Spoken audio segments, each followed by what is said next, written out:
Welcome to a new edition of the Neon Jazz interview series with German-born, New York City-based jazz saxophonist Timo Vollbrecht. We got into his new 2022 CD, Givers and Takers, with his band, Fly Magic. This band is his long-standing signature ensemble, a genre-rich unit with a bold sense of creativity and intent. After 2 acclaimed records and performances in over 30 countries, their third album marks a new chapter. He's originally from Germany and based out of New York, and today he is celebrated as a creative force on the Brooklyn music scene, fusing jazz with post-rock, electronics, and instrumental songwriting. Enjoy this interview. Thank you for taking a minute out today. I appreciate it. Absolutely. I'm excited about this. Me too. So let's get into, well, actually, I guess we should do this. Before we get into the new album, Givers and Takers, with Fly Magic, I want to know, how did you survive COVID now that we're kind of emerging out of it? And how did that process change you and the way that you live your life? Wow. How did I survive COVID? I mean, it was funny. Well, not funny, actually, but the day the travel ban was announced, I was on a plane, and I was still at JFK Airport. I was on my way to a tour in Europe, and I had just boarded, and like people are coming in, and I'm sitting on the plane, and I get a call from a friend. It was like this moment where, can I still take the call, or not, or am I supposed to be in airplane mode? I took the call, and the friend was on the phone. He's like, hey, did you hear? Trump just announced the travel ban to Europe, and at that moment it was unclear what that really meant. So I tried to get off the plane, but the crew didn't let me because they had just closed the door of the plane, and I took off, and my wife actually bought me a return ticket from Frankfurt. I was landing in Frankfurt, and I flew right back, and I made it back in time before the travel ban because I'm not a U.S. citizen, actually. I'm still a German citizen. So that was the beginning of the pandemic. And how did I survive it? Well, by isolating like everyone else and switching my work to online partly. I was fortunate enough to be teaching at NYU at the time, so that kind of held me afloat. And but one of the things I really noticed was the lack of community and the access to the community in Brooklyn was really hard for the musical development. I wrote a bunch of tunes. I mean, almost all of the tunes from this record were written during that time.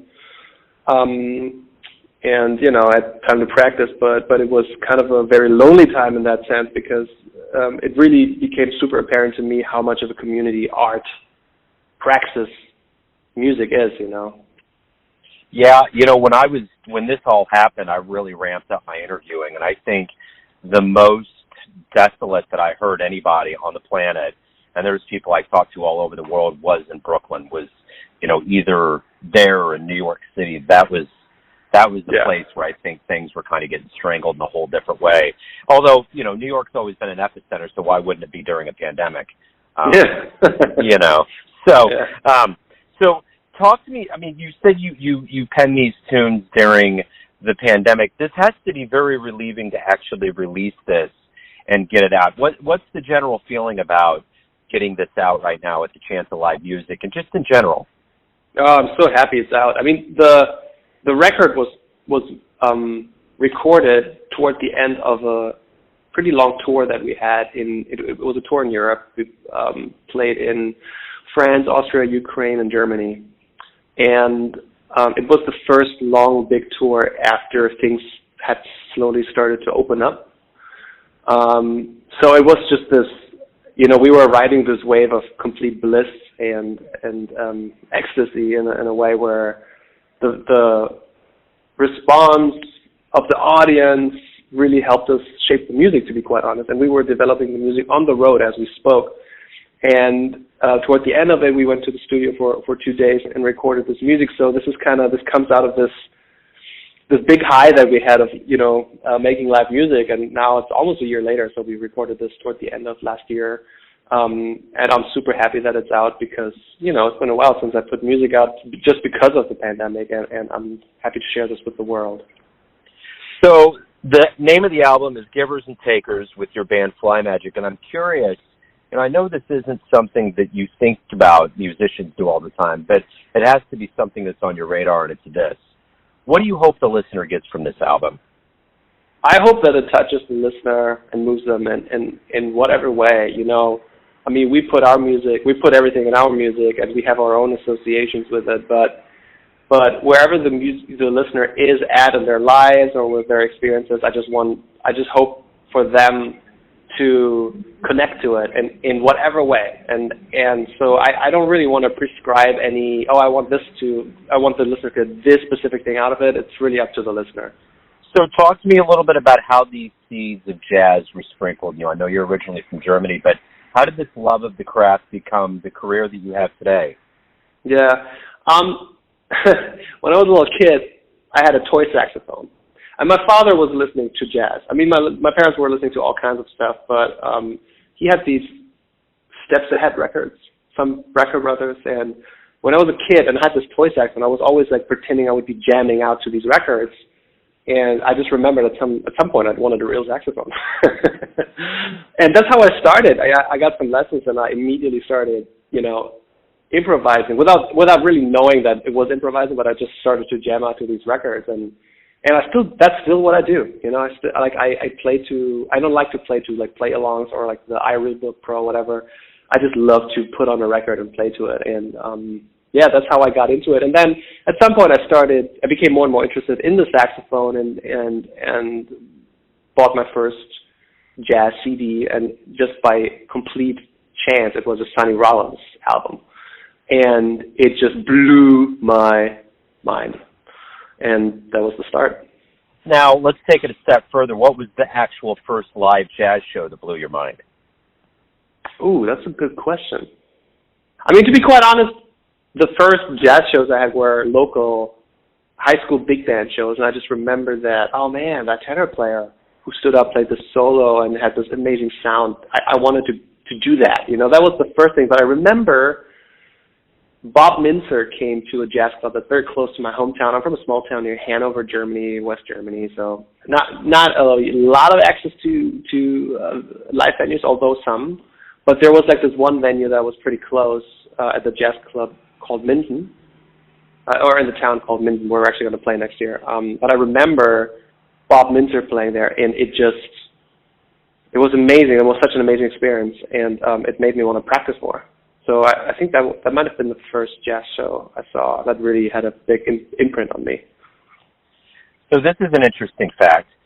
Hanover is actually a sister city to Kansas City, and I just witnessed the Hanover Big Band Jazz come here for the first time ever 3 weeks ago at the American Jazz Museum. Yeah, all those cats flew in, and they were doing a week of shows, and they kicked it off there, and it was wonderful. I mean, the space they were in was kind of an atrium, so that sound just kind of enveloped everybody, and it was really cool.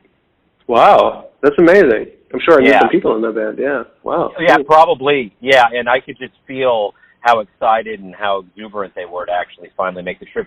It was originally slated for prior to the pandemic, and then, of course, you know, everything got put on hold. So, yeah, they finally made it. But at any rate, that was quite cool.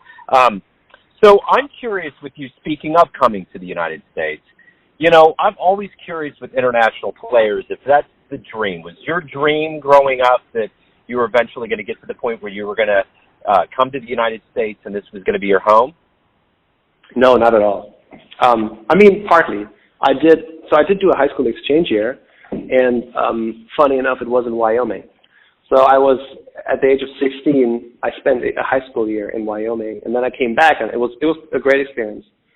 But I didn't, after that, I was pursuing jazz life really in Europe. I started my career in Berlin, Germany. I lived in Barcelona for a while, so I was really focused on the scene there, which is a great scene. But at some point, you know, you develop, and all the bands that I was listening to and was highly inspired by were from New York. But to me, the idea of living in New York was completely unrealistic. You know, it was like this mythic place that, I mean, what am I going to do in New York? I don't know.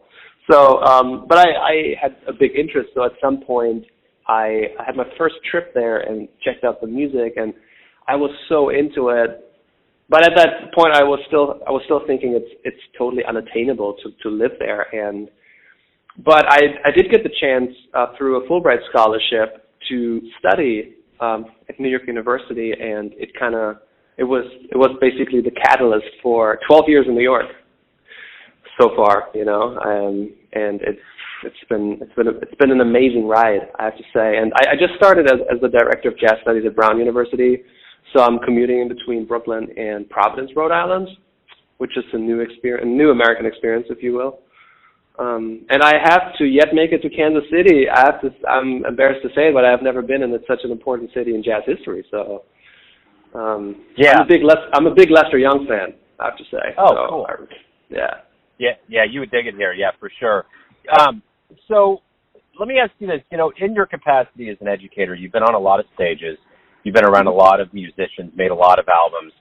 So what do you do with all of the experience that you've gained on stages and with, legends and luminaries and the like?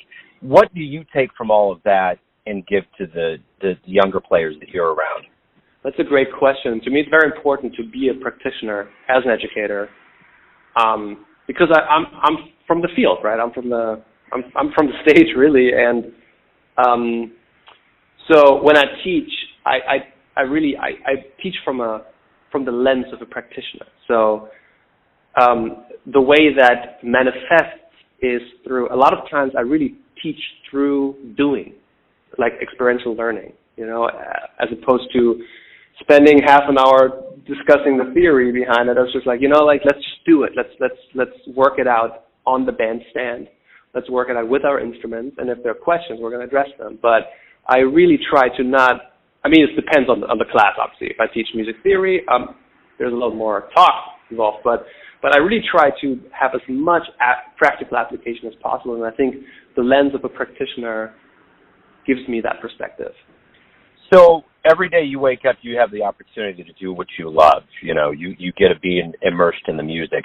What do you like the best about being a professional musician? Several things. First of all, I think it's the diversity in tasks that I really enjoy. It's hard to, I don't even have a real routine because, I guess I have some parts that could count as a routine, but, sometimes I work from the classroom, sometimes I work from the stage, sometimes, I'm obviously, doing emails and booking tours, and then I'm on the road, and you have 2 weeks of, nonstop touring, and it's so diverse, that kind of work, and I really enjoy that. And the other thing that I really enjoy is the community aspect of it, and that's really also the idea behind this album, Givers and Takers, that to me, music really is a social praxis, first and foremost, and I'm just really into this idea of, having a community that I'm a part of that's a very innovative and inventive community, extremely interesting people with new ideas, and I like to be challenged, and I like to widen my horizon, which is something that I can do through music. And last but not least, the travel. I love to travel, and music gets you places, and also it immediately gets you in touch with people, with local people, so that's something that I enjoy a lot. So why do you love jazz? On the one hand, I love the improvisational aspect of it, which gives you so much freedom in music. I just remember when I was a kid, and my father, who I mentioned before, who was, showing me all these records, told me like, "Hey, Timo, this is improvised." I'm like, "What is improvised?" And it's like, "Well, they don't have sheet music. They make this up." And I just was, what? How is that possible? So the freedom of going different directions in the moment is such a processed, focused music, that is something that I really enjoy. And the other thing is the rhythmical aspect. Jazz is such a rhythmic music, and I just love that. It like moves your body in a certain way, and all the aspects of groove and time, feel, and swing or non-swing, shuffle, funk, all these different kinds of grooves are something that I enjoy a lot. So let's say you have a dream tonight. You run into your younger version of yourself, in your 20s, and you could give that version a piece of advice based on the wisdom that you've gained throughout all the years that you've been at it. What would you tell your young version? Oof. That's a good question. I'd say, dude, relax. It'll all be fine. Because there were some anxieties of becoming a musician. Of what does this mean? Everyone was telling me like, yeah, you should go to med, you should be a doctor or whatever. This is a very insecure path, and it is. I'm not gonna lie, but Yeah, just the confidence of the process, like really own it and enjoy every moment, but to be honest, I have almost no regrets. I don't really even think I don't have regrets about any of these choices, so I don't really would do it differently. Right on. So everyone has a perception of you, an idea of who they think you are, your family, your friends, your fans, but ultimately you live your life. What's your perception of you? Who do you think you are? Wow, that's a difficult question. Who am I? Well, I think there's so many facets of myself, and I obviously know them pretty well because I'm me. But, I'm a musician, a saxophone player, but I'm not just that, I'm interested in academia. I am a father, a recent father. I'm a husband. I'm a friend. So I think I have all these aspects, and it's a little hard to put in words, which is, I think, why I'm making music, So if you want to know who I am, listen to my record. Well put. Well put. Timo, thank you for opening up, man. Thanks for talking about the album, your life, and music. Good luck with everything as we move forward. Thank you. Absolutely. This was I love this interview. There's some questions that I'm not being asked a lot. I'll think about them a little further. Thanks for listening and tuning in to another Neon Jazz interview. We give you a bit of insight into the finest players in Germany, Brooklyn, Kansas City, and spots all over the world, giving fans all that jazz. Thanks to Timo for his time, music, and story. If you want to hear more interviews, go to Famous Interviews with Joe Domino in the iTunes Store. Visit neonjazz at youtube.com. And for everything Neon Jazz, all the time, go to the neonjazz.blogspot.com. Until next time, enjoy the jazz, my friends.